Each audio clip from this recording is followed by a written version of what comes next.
أعوذ بالله من الشيطان الرجيم. بسم الله الرحمن الرحيم. Assalamualaikum warahmatullahi wabarakatuh. Terima kasih telah mengklik video ini sahabat. Sebelum mulai silahkan di-subscribe dan ketik amin. Semoga Allah luaskan rezekinya dan diberikan kesuksesan dunia akhirat. Amin ya robbal alamin. Mari kita lanjutkan kisah ini. Perjalanan pun berlanjut. Kali ini Rasulullah menyaksikan sekelompok manusia yang dihadapkan pada dua pilihan makanan. Di hadapan mereka tersedia daging yang telah dimasak, harum aromanya, lezat baunya, menggugah selera. Di sisi lain tersedia daging mentah yang busuk, berbau menyengat dan menjijikan. Namun pemandangan itu sungguh mengherankan. Mereka meninggalkan daging yang matang dan lezat, lalu memakan daging mentah yang busuk dengan lahap. Seolah itulah yang mereka inginkan. Rasulullah pun bertanya dengan nada duka, "Wahai Jibril, siapakah mereka?" Malaikat Jibril alaihissalam menjawab dengan penjelasan yang menusuk hati. Seorang lelaki dari umatmu yang meninggalkan istrinya yang halal, lalu mendatangi wanita yang kotor dan bermalam bersamanya hingga pagi. Dan seorang wanita yang meninggalkan suaminya yang halal dan baik, lalu mendatangi lelaki yang kotor dan bermalam di sisinya hingga pagi. Hadis riwayat Al-Bazar. Itulah gambaran kehinaan zina. Yang halal digambarkan sebagai daging matang yang lezat, tenang, bersih, dan diberkahi. Sedangkan yang haram digambarkan sebagai daging busuk, menjijikan, merusak, dan membawa kehancuran. Meskipun hawa nafsu membisikannya sebagai kenikmatan, dalam pandangan Allah, perbuatan itu bukanlah kebebasan, melainkan kehinaan. Bukan kenikmatan, melainkan kerusakan jiwa dan kehormatan. Malam Isra itu, Rasulullah diperlihatkan hakikat yang sering tertutup oleh syahwat dan ambisi manusia. Semua gambaran itu adalah peringatan penuh kasih, agar umat ini tidak tertipu oleh dunia yang tampak manis, namun berujung pahit di akhirat. Perjalanan Isra masih terus berlangsung. Di tengah lintasan malam yang penuh pelajaran itu, Allah kembali memperlihatkan kepada Rasulullah peringatan yang sangat berat, berkaitan dengan lisan, anggota tubuh yang kecil, tetapi mampu mengangkat seseorang ke derajat mulia, atau menjatuhkannya ke jurang kehinaan. Rasulullah melihat sekelompok manusia dengan pemandangan yang sangat mengerikan. Bibir-bibir mereka digunting dengan gunting dari api. Setiap kali bibir itu terpotong dan hancur, ia kembali seperti semula. Namun, siksa itu tidak berhenti. Bibir itu kembali digunting, lagi dan lagi, tanpa jeda. Pemandangan itu membuat Rasulullah bertanya dengan penuh keprihatinan. Siapakah mereka? Malaikat Jibril alaihissalam menjawab dengan penjelasan yang mengguncang hati. Mereka adalah para penceramah yang cinta dunia. Dahulu mereka memerintahkan manusia berbuat kebaikan, namun melupakan diri mereka sendiri, padahal mereka membaca Alkitab. Tidakkah mereka berakal? Hadis riwayat Ahmad. Mereka adalah orang-orang yang lisannya menyeru kebenaran, tetapi perbuatannya menentang apa yang diucapkan. Di hadapan manusia mereka tampak sebagai penunjuk jalan. Namun di hadapan Allah mereka mengkhianati amanah ilmu. Maka lisan yang dahulu digunakan untuk memikat dunia, kini menjadi sebab siksa yang berulang tanpa henti. Perjalanan pun berlanjut. Rasulullah kemudian melihat sekelompok manusia lainnya. Kuku-kuku mereka bukan seperti kuku manusia, melainkan terbuat dari tembaga. Dengan kuku itu, mereka mencabik wajah dan dada mereka sendiri seakan tidak merasakan sakit. Namun siksaan itu terus berlangsung tanpa henti. Melihat pemandangan itu, Rasulullah kembali bertanya, "Siapakah mereka, wahai Jibril?" Malaikat Jibril menjawab, "Merekalah orang-orang yang memakan daging manusia dan merusak kehormatan mereka." Hadis riwayat Abu Daud. Inilah gambaran pelaku ghibah. Mereka yang terbiasa membicarakan keburukan orang lain, merobek kehormatan sesama dengan kata-kata, tanpa menyadari bahwa setiap ucapan itu mengoyak jiwa mereka sendiri. Tentang perbuatan ini, Allah telah memperingatkan dengan firman-Nya, "Dan janganlah sebagian kamu menggunjing sebagian yang lain. Sukakah salah seorang di antara kamu memakan daging saudaranya yang telah mati? Maka tentu kamu merasa jijik kepadanya." Al-Quran Surah Al-Hujurat ayat 12. Malam Isra itu, Rasulullah diperlihatkan bahwa ilmu tanpa amal adalah bencana, dan lisan tanpa kendali adalah kehancuran. Semua itu bukan untuk menakut-nakuti semata, tetapi sebagai peringatan penuh kasih agar umat ini berhenti sebelum terlambat, dan membersihkan lisan sebelum ia menjadi saksi yang memberatkan di hadapan Allah. Perjalanan Isra masih berlanjut. Di tengah malam yang penuh pelajaran itu, Allah kembali memperlihatkan kepada Rasulullah hakikat harta dan lisan. Dua hal yang sering dianggap ringan di dunia, namun berat pertanggungjawabannya di akhirat. Rasulullah melihat sekelompok manusia dengan pemandangan yang memilukan. Di depan dan belakang tubuh mereka tergantung kain-kain tambalan, menutupi kehinaan dan kelaparan. Mereka menggembala seperti hewan ternak, berjalan tanpa arah, mencari sesuatu untuk diminum dan dimakan. Namun apa yang mereka temukan bukan air penyejuk, melainkan dari air panas yang menyiksa, zakum, minuman neraka yang pahit dan menyakitkan, serta batu-batu panas jahanam yang membakar. Mereka mencarinya seperti ternak yang kehausan, tanpa kehormatan, tanpa pilihan. Melihat pemandangan itu, Rasulullah bertanya dengan penuh keprihatinan, "Siapakah mereka, wahai Jibril?" Malaikat Jibril alaihissalam menjawab dengan penjelasan yang syarat keadilan Allah. Mereka adalah orang-orang yang tidak menunaikan zakat harta mereka. Allah tidak menzalimi mereka, dan Allah tidak berbuat aniaya kepada hamba-hambanya. Hadis riwayat Al-Bazar.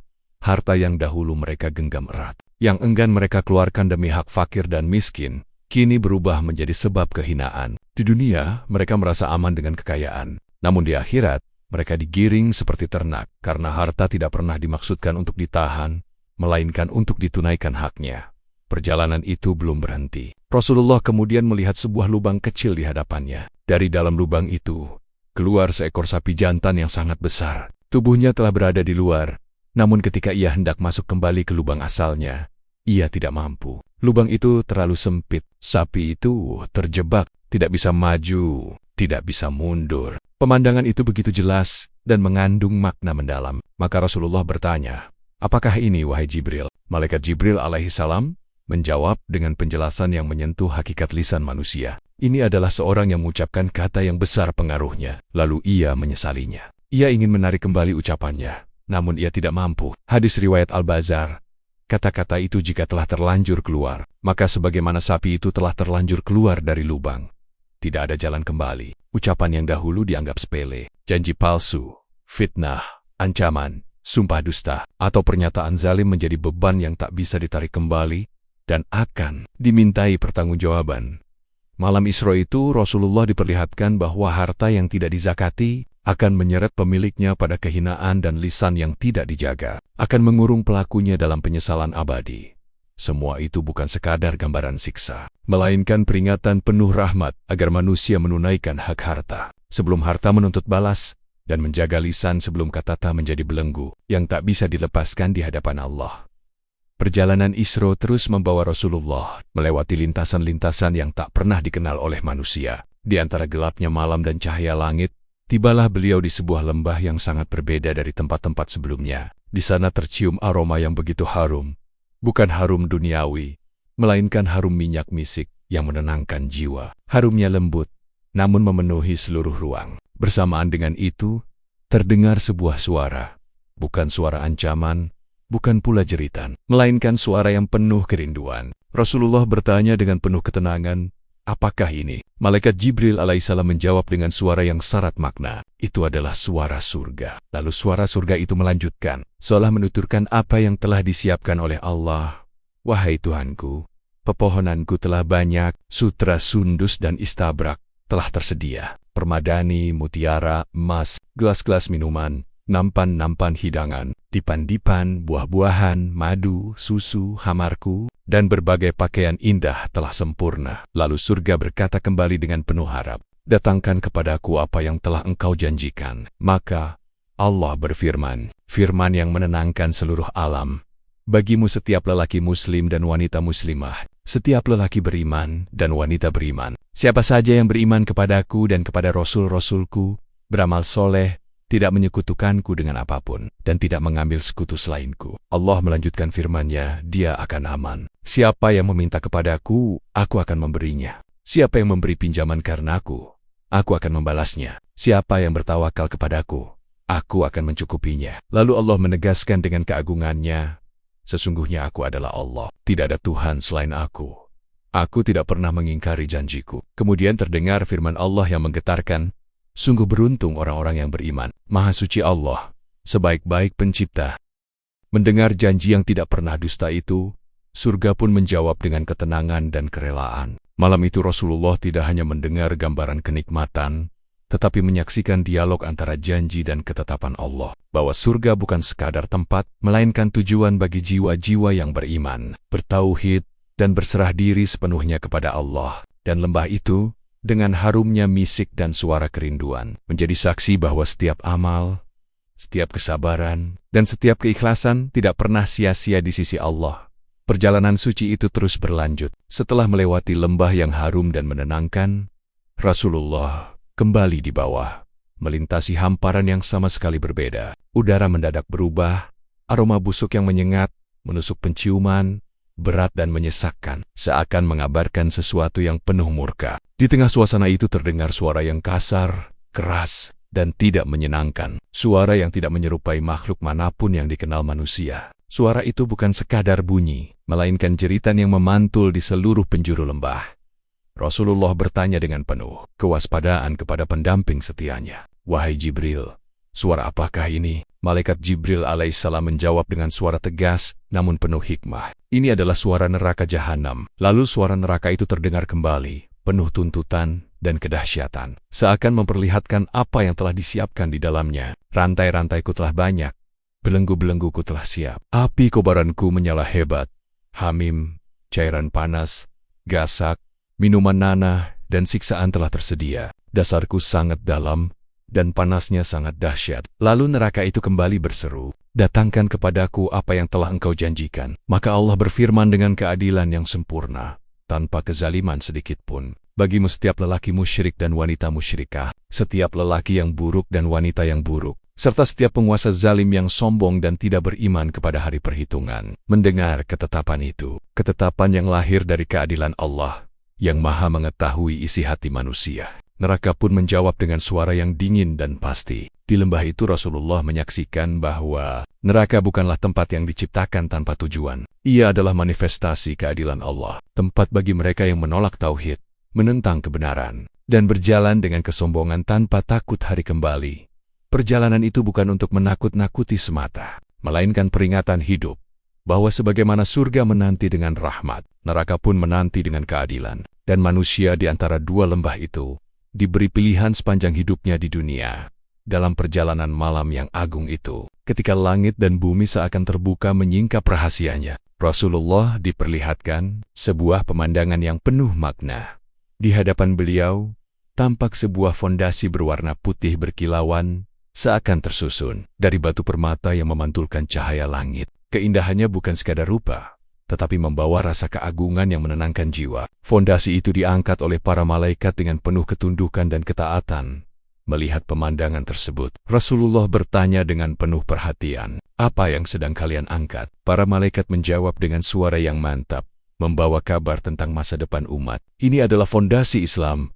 Kami diperintahkan untuk meletakkannya di tanah Syam." Hadis riwayat Tabrani. Syam, Palestina dan wilayah sekitarnya bukan sekadar negeri, melainkan tanah yang akan menjadi saksi sejarah risalah, perjuangan dan keteguhan iman. Di sanalah fondasi Islam diletakkan, bukan dengan pedang, melainkan dengan ketetapan ilahi. Perjalanan pun berlanjut dalam lintasan yang sunyi namun penuh makna. Tiba-tiba Rasulullah mendengar sebuah seruan dari arah kanan. Suara itu terdengar memanggil dengan nada yang seolah ramah. "Wahai Muhammad, pelanlah sebentar.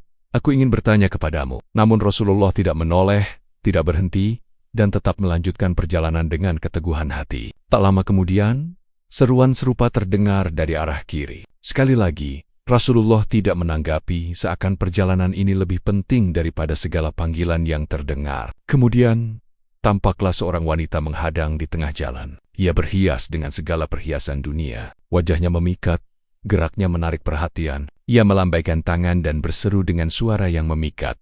Namun Rasulullah tetap berlalu, tidak berhenti, tidak berpaling. Dunia dengan segala hiasannya tidak mampu menahan langkah beliau. Setelah Nabi turun dari buruk, Malaikat Jibril alaihissalam pun menjelaskan hakikat dari seruan-seruan itu. Tentang suara dari arah kanan, Jibril berkata, "Itu adalah seruan Yahudi. Andai engkau berhenti dan menanggapinya, niscaya umatmu akan menjadi Yahudi." Tentang suara dari arah kiri, Malaikat Jibril berkata, "Itu adalah seruan Nasrani. Andai engkau berhenti, umatmu akan menjadi Nasrani." Adapun tentang wanita yang berhias dan melambaikan tangan itu, Malaikat Jibril berkata dengan peringatan yang dalam, "Itulah dunia yang sedang berhias untukmu. Andai engkau berhenti dan menanggapinya, niscaya umatmu akan lebih memilih dunia daripada akhirat." Hadis riwayat At-Tabari. Maka perjalanan itu pun mengajarkan satu pelajaran agung. Islam berdiri tegak bukan karena mengikuti seruan manusia, bukan karena gemerlap dunia, tetapi karena keteguhan mengikuti wahyu Allah. Dan Nabi telah menunjukkan jalan itu, Jalan lurus yang tidak berpaling ke kanan, tidak ke kiri, dan tidak terhenti oleh pesona dunia. Dalam perjalanan malam yang agung itu, ketika Rasulullah dibawa melintasi ruang dan waktu, Allah juga memperlihatkan kepada beliau tanda-tanda besar tentang masa depan umat manusia. Bukan sekadar perjalanan, melainkan pelajaran yang akan menjadi peringatan hingga akhir zaman. Dalam salah satu momen perjalanan Isra itu, Nabi diperlihatkan sosok yang kelak menjadi fitnah terbesar bagi manusia. Beliau mengisahkan dengan penuh kehati-hatian, "Aku melihat Dajjal bertubuh besar, sangat putih dan pucat. Salah satu matanya menonjol seperti bintang yang bercahaya, rambut kepalanya seperti cabang-cabang kepohonan." Hadis riwayat Ahmad. Pemandangan itu bukan untuk menakut-nakuti, melainkan peringatan agar umat ini bersiap dengan iman, ilmu, dan keteguhan hati. Perjalanan pun berlanjut. Saat Nabi menaiki burak dan melintasi jalan yang telah ditentukan Allah, tiba-tiba tampak seorang wanita tua berdiri di sisi jalan. Wajahnya menua, tubuhnya rapuh, seolah menanggung beban usia yang sangat panjang. Rasulullah memandangnya dan bertanya dengan penuh kehatian, "Siapakah dia, wahai Jibril?" Namun malaikat Jibril alaihissalam tidak menjawab panjang. Ia hanya berkata dengan tegas dan penuh makna, "Teruslah berjalan, wahai Muhammad." Rasulullah pun melanjutkan perjalanan, meninggalkan sosok wanita tua itu di belakang. Tak lama kemudian, terdengar seruan dari arah jalan, memanggil Rasulullah agar berpaling dan mendekat. Suara itu terdengar mengajak, seakan ingin menghentikan langkah perjalanan suci ini. Namun kembali malaikat Jibril alaihissalam berkata dengan suara yang mantap, "Teruslah berjalan, wahai Muhammad." Rasulullah tidak menoleh, tidak berhenti, dan tidak menyimpang sedikit pun dari jalur yang telah Allah tetapkan. Beberapa saat kemudian, terdengar suara lain. Kali ini bukan ajakan yang menyesatkan,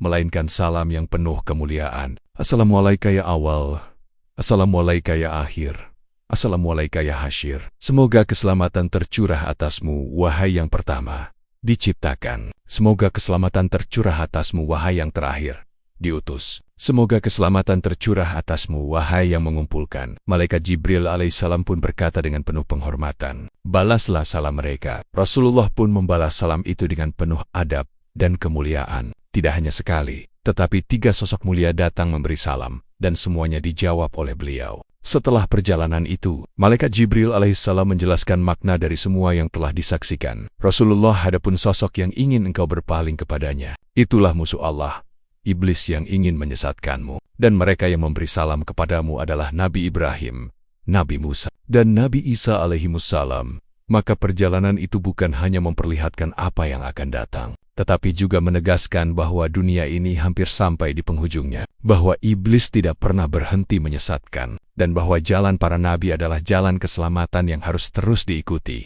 Semua itu disaksikan Rasulullah, bukan untuk dirinya semata, melainkan sebagai amanah peringatan bagi umatnya hingga hari kiamat. Dalam perjalanan malam yang agung itu, ketika Rasulullah melintasi alam demi alam atas kehendak Allah, misi beliau tidak pernah terlepas dari hakikat risalahnya, menyampaikan dakwah, menyeru kepada tauhid, dan menegakkan hujah. Bahkan di tempat-tempat yang tak pernah terlintas dalam benak manusia, seruan itu tetap disampaikan. Pada malam Isra tersebut, Allah mengutus Rasulullah bukan hanya sebagai musafir langit, tetapi tetap sebagai rasul bagi seluruh makhluk. Di antara yang beliau temui adalah Yajuj dan Majuj, kaum yang kelak akan menjadi fitnah besar menjelang akhir zaman. Ibnu Abbas radhiyallahu anhu menuturkan bahwa Rasulullah sendiri mengabarkan peristiwa itu.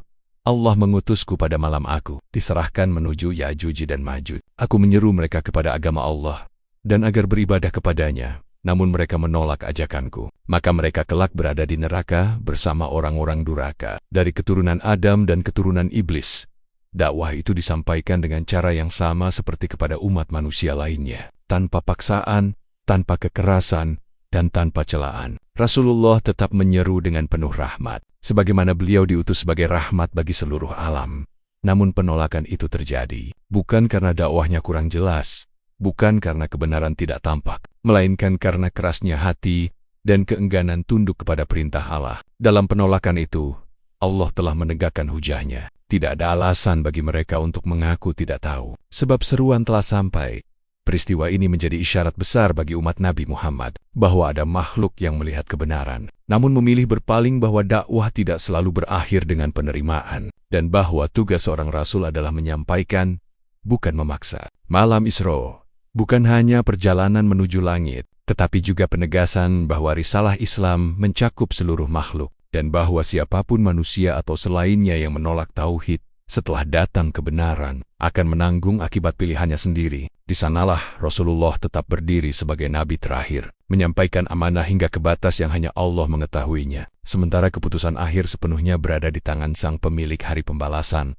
Dalam perjalanan Isra yang suci itu, Rasulullah tidak hanya menembus jarak dan waktu, tetapi juga menyaksikan hakikat kehidupan para nabi setelah wafat. Sebuah kenyataan yang berada di luar jangkauan akal manusia biasa. Di antara pemandangan agung yang beliau lihat adalah makam Nabi Musa. Rasulullah sendiri mengisahkan dengan penuh ketenangan. Pada malam aku diisrokan, aku melewati Musa di sebuah bukit pasir merah, dan ia sedang berdiri melaksanakan salat di dalam kuburnya. Hadis riwayat Muslim. Riwayat ini menjadi penyingkap tabir alam barzakh, bahwa para nabi tetap hidup dengan kehidupan khusus yang Allah kehendaki. Dalam riwayat lain disebutkan bahwa makam Nabi Musa berada tidak jauh dari Baitul Maqdis, hanya sepelemparan batu darinya, seolah menunjukkan kedekatan spiritual antara risalah para nabi Bani Israel dan risalah penutup yang dibawa Nabi Muhammad SAW.